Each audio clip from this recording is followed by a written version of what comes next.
بسم اللہ الرحمن الرحیم۔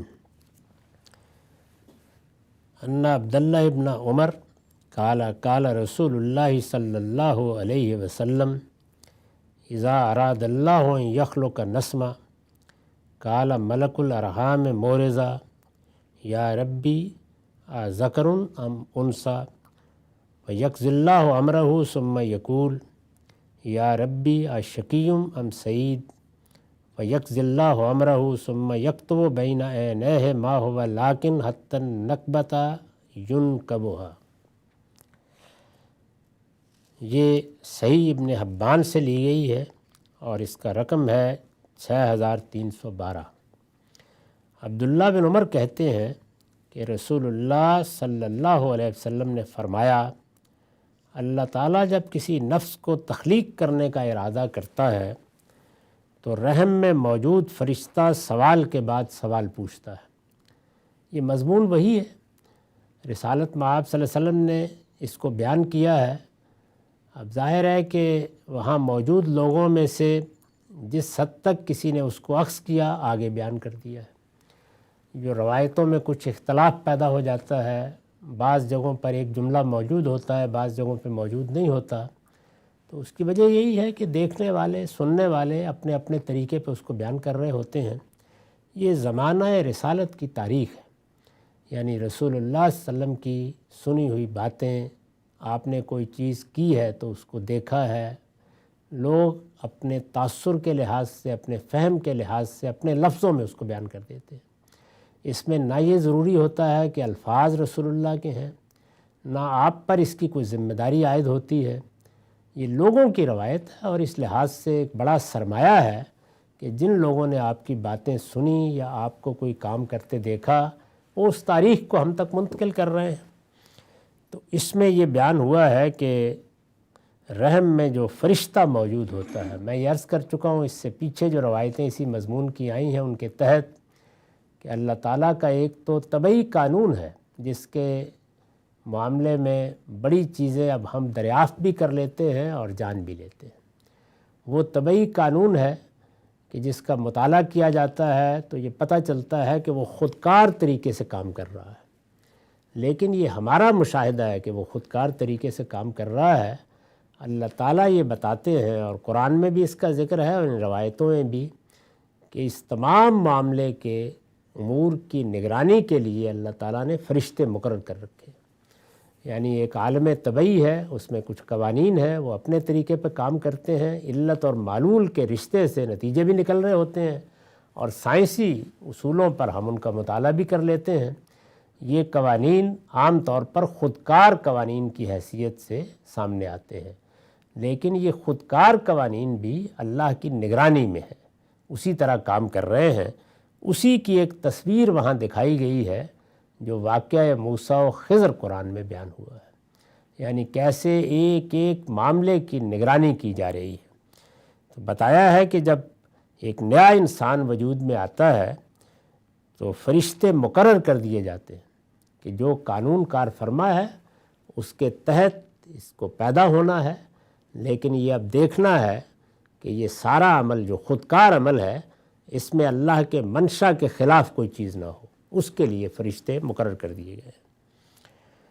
تو رحم میں موجود فرشتہ سوال کے بعد سوال پوچھتا ہے، یعنی پروردگار یہ مرد ہے یا عورت، اس کو نگرانی بھی کرنی ہے، آگے کے معاملات کو دیکھنا بھی ہے، اور اللہ تعالیٰ جو چیز اس کے سپرد کریں گے اس کے لحاظ سے اس خودکار عمل کی نگرانی کرنی ہے۔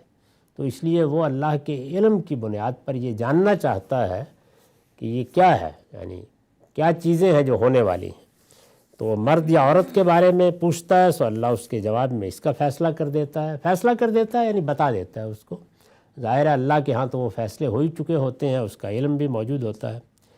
پھر وہ پوچھتا ہے کہ یا میرے رب یہ نیک بخت ہوگا یا بدبخت، یعنی آپ نے اختیار دیا ہے، اس اختیار کا کیا نتیجہ نکلے گا؟ یہ نیکی کا راستہ اختیار کرے گا، برائی کا راستہ اختیار کرے گا، اللہ اس کا بھی فیصلہ کر دیتا ہے، بتا دیتا ہے۔ اس کے بعد وہ اس کی دونوں آنکھوں کے درمیان ہر وہ چیز لکھ دیتا ہے جو اس کو پیش آئے گی، یہاں تک کہ وہ مصیبت بھی جو اسے لاحق ہوگی۔ یہ وہ چیز ہے کہ جو امور متشابہات میں سے ہے، یعنی دونوں آنکھوں کے درمیان یوں سمجھ لیجئے کہ پیشانی پر لکھ دیتا ہے۔ کیسے لکھ دیتا ہے یہ ہم نہیں جانتے۔ اس طرح کی بہت سی چیزیں ہیں کہ جو پردہ غیب میں ہے۔ اسی ذیل کی وہ چیز ہے جس کو بعض روایتوں میں بیان کیا گیا ہے کہ دجال کی پیشانی پر اس کا کفر ثبت ہوگا، لکھا ہوا ہوگا، اور ایمان والے اس کو پڑھ لیں گے۔ پڑھ لیں گے کیا مطلب ہے؟ یعنی یہ جان لیں گے، ان کو کوئی ادنا درجے کا تردد نہیں ہوگا کہ یہ کفری کا داعی بن کے کھڑا ہوا ہے۔ تو یہاں یہ کس طرح لکھا جاتا ہے اور کیسے پڑھا جاتا ہے، یہ وہ چیزیں ہیں جن کے بارے میں اللہ تعالیٰ نے تنبیہ فرمائی ہے کہ یہ امور متشابہات ہیں۔ ہمارے ہاں چیزیں ثبت کیسے ہوتی ہیں، لکھی کیسے جاتی ہیں، وہ تم نہیں جان سکتے۔ بس ایک اندازہ تمہیں بتا دیا جاتا ہے کہ تم اپنے احوال پر قیاس کر کے ان کا تصور قائم کر لو، یا جو تاثر ان سے لے سکتے ہو وہ لے لو۔ اس سے زیادہ کہ تمہیں درپے بھی نہیں ہونا چاہیے۔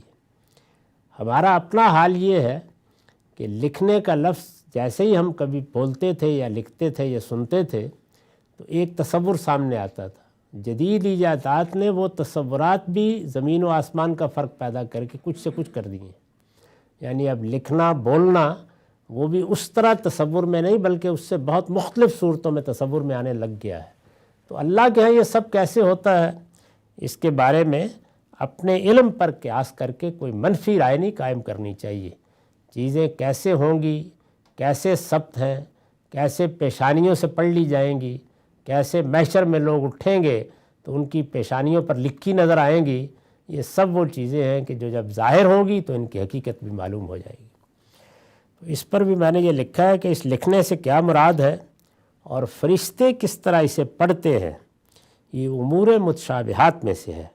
اس طرح کے امور میں اللہ کا حکم یہی ہے کہ لوگ ان کی حقیقت کے درپے نہ ہوں، یہ قیامت ہی میں سامنے آئے گی۔ یعنی وہ اپنا ریکارڈ مرتب کرتا ہے، جو فرشتہ ہمارے ساتھ مقرر ہے، اس کو بعد میں بھی اپنا ریکارڈ دیکھنا ہے۔ یعنی ایک طرف اللہ کا علم اس کے پاس ہوتا ہے اور دوسری جانب پھر وہ اس علم کے مطابق انسان کے عمل کو دیکھتا ہے اور اپنا پورا اعمال نامہ ترتیب دیتا ہے۔ یہ سارا عمل جو وہ کرتا ہے تو کیا ہماری طرح کوئی کاغذ ہاتھ میں پکڑ کے کرتا ہے؟